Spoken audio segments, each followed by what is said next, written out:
Today is Friday, May 7th, 2021, and this is your coffee break update.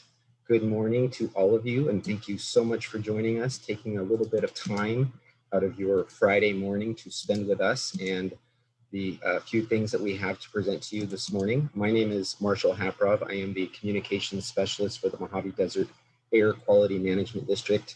I am also fortunate to be the chair-elect for the Board of Directors for the Greater High Desert Chamber of Commerce.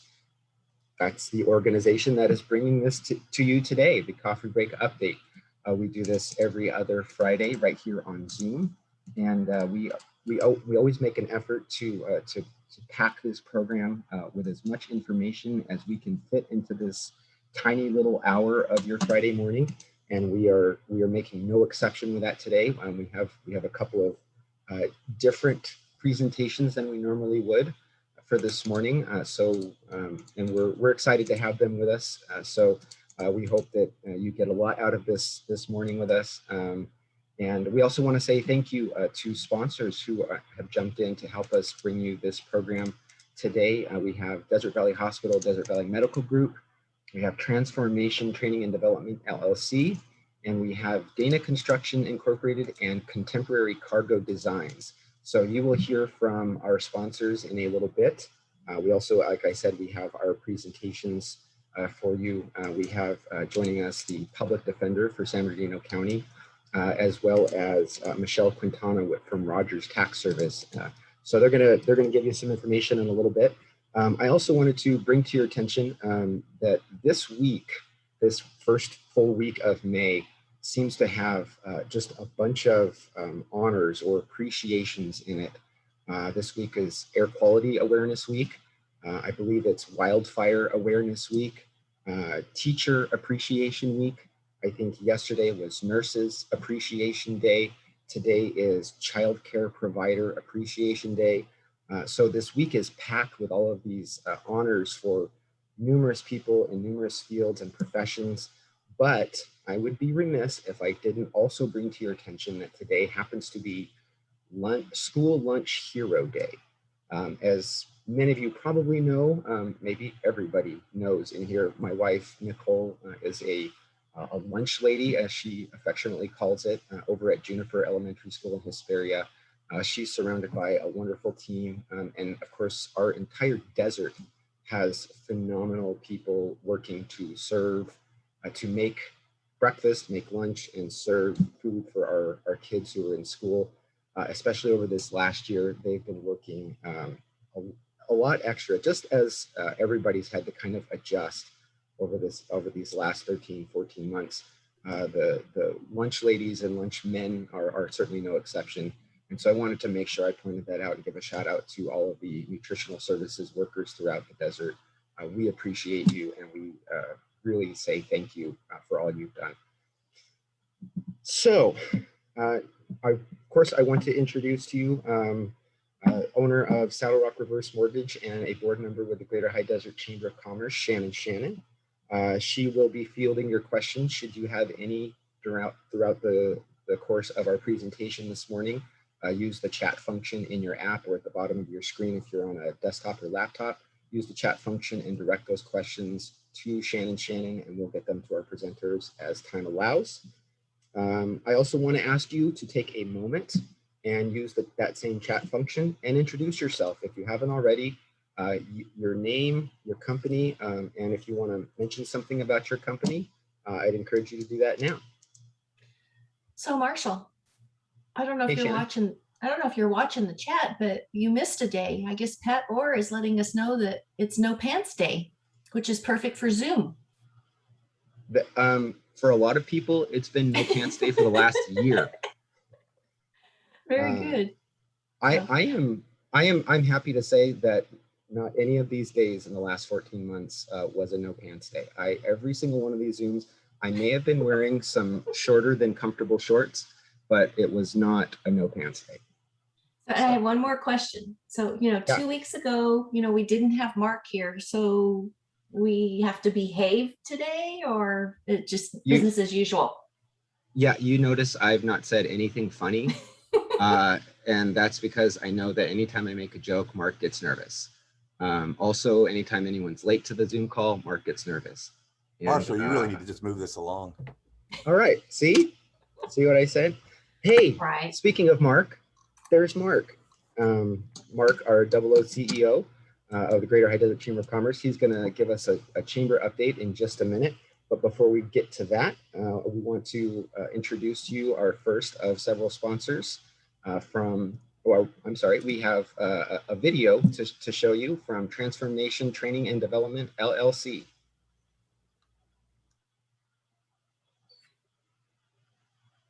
Hello, family. This is your friend Kenesha, and I am here with you today virtually at our High Desert Chamber of Commerce meeting. Why? Because my question for you is, are you a catalyst for change? That's right. Do you believe that you can change this high desert? And we already know the answer to that. The answer is yes, which is why you are here. Whether you own your own business, whether you are an executive in a business, we have an obligation to add value to the people of this greater high desert. And I want to read you a quick excerpt from this book, Change Your World, from Dr. John C. Maxwell. Why? Because I believe that this desert is on its way to its best days yet. And on page 31, here's what it says.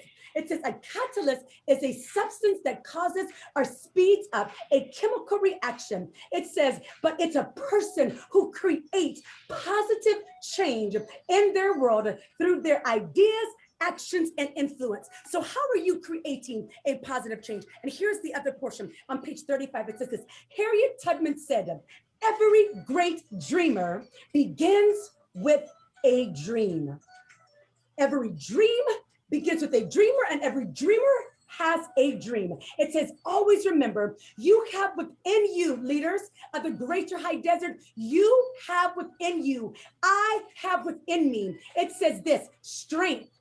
We have patience and we have passion to reach for the stars. So mark your calendars for Friday, October 8th. I am bringing Dr. John C. Maxwell to you, to this greater high desert, virtually, but that's okay. On October 8th, I'll tell you some more information. Hey, this is your friend, Dr. Kenesha Williams, the owner of Transformation Training and Development. Hey, I love you, and I'll see you soon. Bye. Maybe we could ask Dr. Kenesha Williams to try and put some energy into her presentations. I don't know. That no might kidding. help. Anyways, thank you to Transformation Training and Development LLC for helping us put on this week's Coffee Break Update. And now we have for you the President and CEO of the Greater High Desert Chamber, Mr. Mark Creffield. Hey, Mark. Hey, Marshall. Thank you so much. A couple of things I want to mention before we get to some slides. A couple of events I forgot to mention is May 18th, 5 o'clock, we're going to have our next mixer. If anyone's interested in sponsoring that mixer, please put your information in the chat box and we will go ahead and get out to you. Also on May 20th, our next Legislative Action Committee meeting, we will have our usual updates from the Congressman Obenolte's office, Senator Wilk, Supervisor Cook, and Assemblyman Smith's office. But also we'll have a special guest, District Attorney Jason Anderson will also be on that call. You can register for that in today's e-blast, and we will also be sending out information on how you can register next week and the following week. But next, we do have our next ribbon cutting. We have 2 ribbon cuttings next week. Wednesday, May 12th for Choice Medical Group from 12 to 1 p.m. Information is there, and we have been sending out the information that you can attend virtually or in person, and that information will be in today's e-blast. And then our next ribbon cutting, I'm just going to gloss over it because we have representatives from both the Contemporary Cargo Designs and Dana Construction that will talk more about it. But their event is on Thursday, May 13th. So that's all I'm going to say because I know that they're going to want to talk more about it. And lastly, our golf tournament, which is coming up on Friday, June 25th. Player spots are completely sold out, but we do have some remaining sponsorships if you'd like to be a lunch sponsor, a tea sign sponsor, or if you'd like to donate a raffle prize to the event. So that's all I have, Marshall. Thank you so much, sir. Wow, I know you thought that my intro was long, but man, that was quick. Well, that's because we have to make up some time because you took some of my time. That's not a problem at all. Thank you. Thank you for that. All the great information, Mark. And we have another sponsor to introduce to you this morning. We are fortunate to have helping us put on this program this morning, Desert Valley Hospital, Desert Valley Medical Group. And here to talk about that more is Marie Langley. Good morning, Marie. Hi, good morning. So I had the pleasure as well as speaking at Wednesday's VMI, so I apologize if this is redundant, but just really want to get the word out there. We're excited to support the community and continue to offer the vaccines. At this point, we've just had a great turnout, and as you all know, there's a lot of opportunities now, different clinics. But what Desert Valley is offering that's different than some of the other clinics is we're willing to go to the employers. So if you have a handful or more of employees who have yet to be vaccinated, we would love to come to your office and to give them the vaccine. So currently we have the Johnson & Johnson and the Moderna. I'm going to go ahead and put our information in the chat box. So please reach out to me or Paula Perez. She oversees our occupational clinic. And we will certainly go out there, bring everything that's needed. There's no cost to the employer or the employees. This is just a free service that we're offering, and just to ensure that the community gets vaccinated. So that's it from us. We're happy to support you guys, and please, if there's anything that any of you need, please reach out to myself, Fred Hunter, our CEO, or Eddie Hernandez anytime. Awesome. Thank you so much, Marie, for that information. And thank you again to Desert Valley Hospital, Desert Valley Medical Group for helping put this program on this morning. All right, we have our first presentation of two special presentations for you this morning. We want to introduce to you the new public defender for San Bernardino County. Would you please help me welcome and say hello to Thomas Sone. Good morning. Good morning. Thank you, Marshall, and thank you, the Greater High Desert Chamber of Commerce, for giving us this platform to speak to the members of our community that we serve. Anytime we're given an opportunity to showcase our department and the great work that we do, it's awesome. So once again, my name is Thomas Sone. I'm going to try and share my screen here. There we go. I was recently appointed the public defender of San Bernardino County 2 or 3 weeks ago, but I have been with the public defender's office for the greater part of 20 years. During that time, I've seen a huge transformation. I think one of the sponsors, Dr. Williams, talked about catalysts for change. And I think I've seen that change and that transformation within my department over the years. When I first started, the public defender's office operated as kind of a silo. We did our own thing. We represented our clients. We handled our cases. And I think a lot of us, when they talk about the perception of who the public defender is, we represent indigent clients who are charged with crimes, right? And people would say that our goal and what we did was try to keep people out of jail, try to get people out of jail. And don't get me wrong, we still do that. We don't want to see people going to jail. But in the past, we did it in an isolated manner when we worked by ourselves. But over probably the last 5 years or so, we've taken a different approach as to how we do our jobs. We've taken a holistic approach by looking at not only the criminal case that's involved, but also taking a look at the individual to see, are there any other services that we can provide? For example, is it a housing issue? Is it a drug addiction issue? Is it a mental health issue? Is there a transportation issue? Is there something else that we can assist that individual with to try and get them down the right path to achieve self-sufficiency and well-being? The way that we've been able to accomplish that is kind of similar to what the Greater High Desert Chamber of Commerce tries to do. I think one of the goals that the Chamber of Commerce has is to provide a platform where your members are given networking opportunities to build relationships with others. That's what we started doing. Back in the day, we wouldn't try and reach out and build relationships with the sheriff's departments, the DAs, the probation, or community business organizations, or the Chamber of Commerce. But over the last 5 years, we started doing that. And we've seen a lot of great things happen, not only for our clients, but also the communities. So just a little bit about our office. We do represent indigent adult and juvenile clients that are charged mostly with criminal offenses.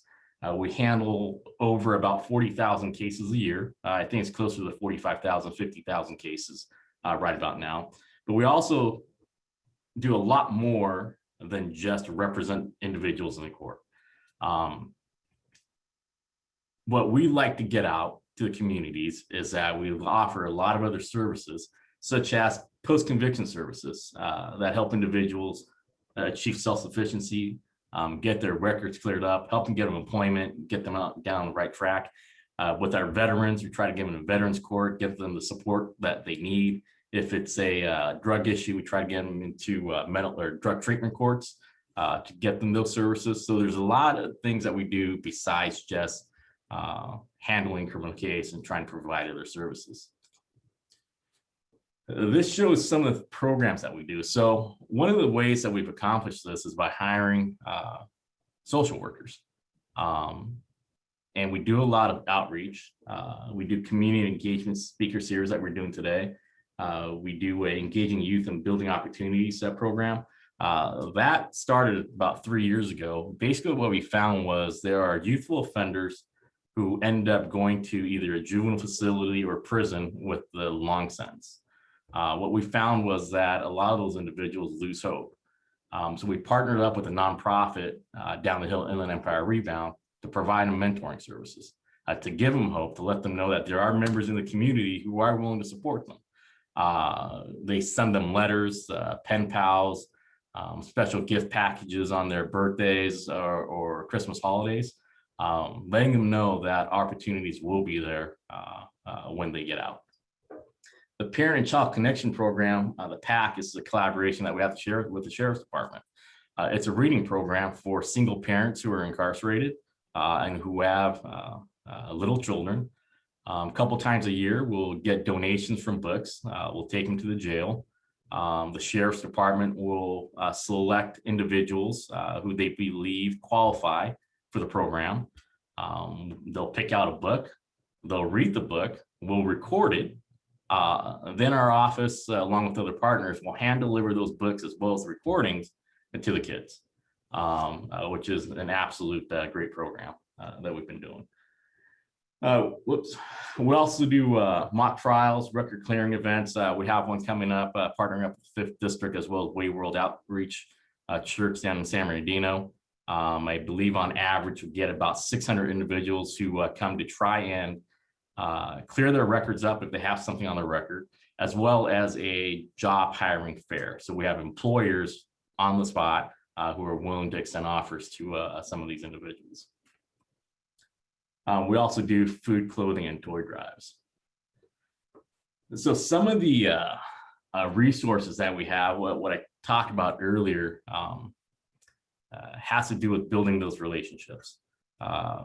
10, 15 years ago, we wouldn't have built these relationships, but we've been able to do so recently by engaging the community and by engaging other community partners.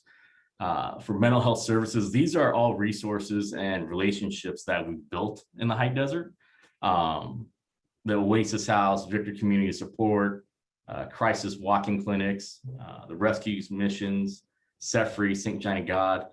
The thing that recently I think that helped us out the most is the housing and transportation piece. Abundant Living in the High Desert, Pastor Mark has a New Hope program. It's a great program, one that I think not only benefits our clients, but also benefits the community and a lot of the businesses that are probably members of the Greater High Desert Chamber of Commerce. So the New Hope program basically provides services for those who are released from the Adelanto Detention Center. The jail releases individuals in a certain location, and the New Hope team is present right there to receive those who are released. While they're being released, the New Hope program will offer services. If an individual doesn't have a ride, they're going to provide them a ride. If they need to make a phone call to have someone come pick them up, they're going to provide them a phone. If they are hungry and they need food, they're going to provide them food. Whatever services, if they don't have a place to go, they're going to provide them shelter. So we've partnered up with them in trying to create release plans for individuals that need services upon release. If they need transportation, housing, we're going to try and have that all in place prior to release so that when they're dropped off, they have some place to go. I think it's a safety issue, not only for the community, but also for those individuals. So by providing those additional services, we found that it helps reduce the recidivism rates and keep the businesses, the community, and even our clients a lot safer. The contact, so we have an office in Victorville, and my chief deputy public defender is Kelly Byward, who's assigned to the Victorville and the Joshua Tree location. I put her contact information down on the slide for anyone that needs to reach out to us. We're also visible on the internet. I could provide that link in the chat here in a few minutes, as well as social media. We highlight a lot of the events that we do. We're looking forward to working with any members of the chamber, building some more partnerships. So if there are any questions that I can answer, I'd be more than happy to do so. Awesome. Thank you so much. That's a lot of information. I thought I had a lot in my intro, but man, that's awesome. Thank you so much for that, all of that. Shannon, do we have any questions for Public Defender Sone? We do. We have a couple. So first Okay. question is, how has the cashless bail system impacted defendants actually appearing in the court for scheduled hearings? Are more failure to appears warrants being issued than in the past years? So the law recently took change not too long ago. It's not a completely cash bail system. It's hard to say what the impact it has been or is going to be because it's so new. What I can tell you in practice from what I've observed, I don't think it's made that big of an impact as to the number of people that are actually being released. Okay. All right. And then one other question. Did you say 40,000 cases a year? Yes, I believe we're actually somewhere around 45,000, but we do 45,000 adult and juvenile cases a year. And what staff do you have to help you? We have about 240 staff total, which includes roughly 120 to 125 attorney positions. We have social workers, investigators, and support staff. Okay. That is all the questions I have at this time, Marshall. Awesome. Wow. So not by any stretch a small operation, a small workload for you all. But I want to say thank you for joining us and thank you for the work that you're doing in our county. Of course, it's always good to have the opportunity to interact with servants at your level. So thank you so much, and thank you for joining us. I appreciate it. Thank you. I appreciate it. All right. Well, we have plenty more to cover for you this morning. That we're just getting started. So next up, I want to introduce to you our next sponsor, who again has helped us put on this morning's coffee break update. We have joining us from Dana Construction Incorporated and Contemporary Cargo Designs. We have Nancy Chandler and Roxanne Wilson. Good morning to you both. Good morning. Good morning, everybody. Hi, I am Nancy Chandler, owner of Dana Construction and Contemporary Cargo Designs, and this is... Well, I'm Roxanne Wilson, and I'm her marketing specialist. Dana Construction, who's been part of the Chamber for 4 years now, has just moved out of our home office into our new offices here in Victorville. Dana Construction builds large walk-in freezers, coolers, processing rooms for the food service industry. And we just started a new business called Contemporary Cargo Designs, who recently joined the chamber just as we were starting to launch this new and exciting business. Rox, why don't you tell them a little bit about it? Okay, this is pretty cool, guys. We're taking shipping containers, your standard cargo shipping containers from the ships, and turning them into man caves, she sheds. We've done offices in Orange County. But it's really cool because we're getting ready to cross over into the tiny homes. And we've been invited to the Home Improvement and Backyard Expo in Las Vegas next month. They're doing something brand new. They're doing a tiny home village. And so they've invited Contemporary Cargo Designs to showcase our tiny home at their tiny home village. So we're really excited. And we would like to extend an invitation to all of you guys out there. for our chamber ribbon cutting / grand opening next Thursday at noon. So you guys come on out. We're gonna have sandwiches provided by Vitelli Deli, cookies, chips, but even more so, you guys can take a sneak peek at our tiny home under construction here in our warehouse, as well as put your feet up in our man cave. If you want to kick back, watch TV, whatever. We will have tables here. It'll be comfortable. We hope that you guys come on out and join us for our ribbon cutting. We'd love to see you. Hope to see you there. Thanks a lot for having us. Absolutely. Thank you for joining us. And you will absolutely see me there. I will be joining you on Thursday for that ribbon cutting. Congratulations on that. And thank you again for sponsoring this morning's coffee break update. Another awesome business in our community. Jenny pointed out actually a few minutes ago that I forgot one, Mark, and all of the things I crammed in my 5-minute intro, I forgot it's Small Business Week. Make sure you're following the Greater High Desert Chamber of Commerce on social media, specifically on Facebook, because the Chamber has been sharing all week a graphic related to each day, something to engage the Chamber membership and the community with small businesses in our community. So make sure you're following that on Facebook. Hey, Marshall, since you forgot something and I forgot something too, even though I put it in chat, I failed to mention that the Greater High Desert Chamber office in Apple Valley, which is the former Apple Valley Chamber office, is now open. Ruby Clark, our Director of Member Services, is there 3 days a week, Monday and Wednesday 9 to 4 and Fridays from 9 to 1. So that office has been reopened, and we hope in the next few weeks we'll have our Hesperia office reopened as well. That's so cool. I can see Ruby on her video screen, and I see the chamber office in the background. That is awesome. Awesome. Good morning, Ruby, by the way.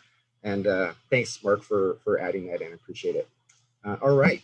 We have, speaking of small businesses, which I mentioned just a minute ago, we have another small business to introduce to you. We are fortunate to have joining us from Rogers Tax Service in Apple Valley, Michelle Quintana. Many of you who have been with the chamber, specifically the Hesperia Chamber, but all of the chambers for a while, you know Michelle. She was always with us at our Friday morning coffee out in Hesperia, and she's still here, but it's tax season. So she's taking just a few minutes to share some tips, some "Are you ready?" advice for us. And she fought traffic on Apple Valley Road this morning to make sure she was here on time, even though it stressed Mark out like nobody's business. So Michelle, this is all yours. Take it away. Good morning, everybody. Thank you for having me. I just wanted to go over a few things. Of course, the tax deadline was extended to May 17th. So with that being said, just a few quick reminders. If you don't feel you're going to be ready, make sure you contact your tax preparer or your accountant and have them file an extension for you. But remember that with that extension, you still need to make a payment of the amount of money that you think you are going to owe in taxes. Many people forget that, and then when they file that extension, they're charged penalties and interest on top of the money that they owe for their taxes. So make sure you take care of that as well. The other thing is probably the most common question that I'm getting asked right now is many people did not receive their stimulus checks. Those can actually be claimed through the recovery rebate credit, and many people didn't qualify for them initially based off of their 2019 income, but they had such a drastic drop in income in 2020 that if you have a lower threshold, you can actually qualify for those stimulus payments, and they can be issued through that credit when you do your taxes. So keep that in mind. The other thing that I wanted to point out as well is that many people are unaware of is there is an employer retention credit. And a lot of people hear about that, and it's not necessarily something that has to be done by May 17th because it's actually good through all of 2021 and it goes back into 2020 as well. But that's something that you want to talk to your accountant and your payroll providers about to see if you might qualify for, because it can be a significant tax credit filed through your 941s. And those were the main points that I wanted to go over. I feel like I had something else. Sorry, guys, it's been a hectic morning to say the least.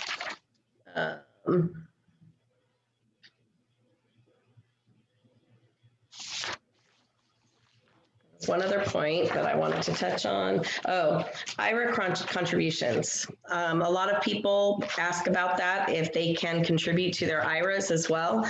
And normally that deadline is on March 17th, or I'm sorry, on April 15th. I've got all these dates in front of me right now, when you file your taxes. And that actually was extended to May 17th. So if you think you're going to need to contribute to your IRA, you do have until May 17th to do that as well. So those are the most common questions that I've been asked lately. And if you have any questions, you feel free to reach out to me or to your tax preparer, bookkeeper, accountant, whatever the case may be. And thank you for having me. Well, thank you for joining us, Michelle. Questions? I know, so Michelle helped my family with our taxes earlier this year, and I know I asked Michelle maybe just shy of 1 million questions, maybe shy, but Michelle is wonderful, and I know you know that we have questions, Michelle and others. If you have a specific tax preparer. The idea is ask questions, just ask, if you're unsure about something, ask. That's the way that you find out what is going on. So speaking of questions, Shannon, do we have any questions for Michelle? So just one, this person has filed their taxes a couple of months ago and is getting a return, or a refund, but has not received it. Okay, so I am going to tell you that there is a backlog with the IRS right now, and that is not an uncommon occurrence right now. In fact, I just had a client that had filed on February 12th, opening day of tax season, and they just got their refund last week. So depending on when you filed, what forms had to be filed with your return, there's a lot of different factors involved. The best recommendation that I can give you is you can check at irs.gov. However, a lot of times it's not updated. If you are patient and you want to call the IRS, they can usually tell you if there's a hang up with your return. They do randomly select some returns just to review. And then once they've reviewed them, they either put them through or they'll send you a letter. But it is not unheard of. The last status that I had is that the IRS is trying to have all refunds issued by summer. Now, whether that means the beginning of summer or the end of summer, your guess is as good as mine. But we're trying to help our clients here, and I know other tax preparers are feeling the same frenzy right now of trying to figure out any rhyme or reason to how these refunds are being issued. All right, thanks, Michelle. That's it. Okay. Yeah. Very much. Yeah, point of clarification. Yeah, we also filed on February 12th, and we didn't receive our refund, a single penny of it, until, man, I want to say it was like the beginning of April, something like that. So and ours, there's nothing special about our return. It was pretty straightforward, and so it's just it's that weird year, as if there wasn't enough weirdness and stress and all of that that we've experienced in the last 14 months. Top it off with a crazy tax season, tax year. Why not, right? Hey Marshall, so if that means that if you owe money, since people that are getting refunds and it's taking up to 3 months or 4 months to get the refund, if you owe money, then I don't have to pay them for 3 or 4 months? Is that how it works, Michelle? Everybody asks, and I wish it were that way, but unfortunately, no. The IRS wants their money now. Franchise Tax Board definitely wants their money right now. And but when they owe you, they can take their sweet time. All right, what I'll do is I'll pay quick, so then some of you that are needing to get refunds, there'll be money in the bank to get you your refund. So I'll take care of that. That sounds good. Thank you guys so much for having me. Absolutely. Thank you for joining us, Michelle. This was great. We try to do this every so often with our coffee break updates. Normally we have our municipal updates, but we like to break it up a little bit and bring you some more information. You know, the chamber works diligently. Mark, Ruby, Jenny, Sonia, they are working constantly and so hard to make sure that the value in your membership is top notch. And part of that is these presentations, our Zoom meetings, which we've been doing really since, I want to say we started them, what, Mark, in April of last year. Yes. And yeah, and coffee break, I think we started towards the end of April last year. So we've been doing this every other Friday at just this program for more than a year now. So we're going to continue to do that for the next little while until we're all the way back in and we can get back in person. Mark, is there anything you ripped me about my 5-minute intro, but it's only 9:36. Well, you know, Marshall, minutes. it disappoints me that our private text messages become public. So, but you know, hey, you do a great job, Marshall. You know, Marshall's been our designated MC for the coffee break updates since its inception. And I appreciate you, Marshall, because not only, you know, are you the chair-elect, you're my walking partner, and you're one of my biggest confidants. So I appreciate day in and, you know, every other week in and out where you are a coffee break MC and you do a great job. And, you know, I love the banter with you. And, you know, unfortunately, Shannon is, you know, who, you know, is now getting involved in that banter as well, which is concerning. If you all know Shannon, you don't anticipate that she's that type of person, but, you know, and I did listen to the recording from 2 weeks ago and all that tomfoolery going on and, you know, in my absence, and just goes. I don't know what you're talking about. Just goes to show you that I need to not miss meetings as much as I, you know, enable the trust into certain individuals. You can tell that, you know, when the cat's away, the mice will play. So, but thank you for all you do, Marshall, Shannon, your support. But I also want to shout out to my chamber staff. You know, we're starting to get back into person. We're reopening offices, and you know, I could not do it without Ruby, Jenny, and Sonia. They have been absolutely wonderful, true partners, not employees. They're true partners of our mission and our goals of the Greater High Desert Chamber. And we, of course, continually thank all of our members that are sticking with us. And you know, as soon as we're back in person, you know, then it's going to be even much more fun than, you know, we may have had on some of these coffee breaks in our virtual Valley Morning Insight. So I hope everyone has a great weekend. And Marshall, I'll let you end this, Marshall. Well, thanks, Mark. Yeah, on that note, the chamber staff, they are all a team, but they are also your partners, the members of this chamber. We're all in this. I know how many times have we heard that in the last year. We're all in this together, but in this chamber world, you know, that's really what it's all about. So we hope that you will join us again in 2 weeks. Our next coffee break update at 9 a.m. on Friday, May 21st. And I think we're going to give you the power to unmute yourself here in a second. And power's been granted. Power's been granted. So I will say first, have a great weekend. Stay safe and healthy. And we'll see you, if you can't be at one of the ribbon cuttings next week, we'll see you on this coffee break update in 2 weeks. Bye, everybody. Take care. Everybody. Bye. Have a great weekend. Great Mother's weekend, Day, everyone. Mom. Adios. God bless you all. Happy Friday. Hello, everybody. Have a great day. Happy Mother's Day. All you awesome mothers. Oh, happy Mother's Day, everybody. Happy Mother's Day. Thank you. Bye, everybody. Still miss something.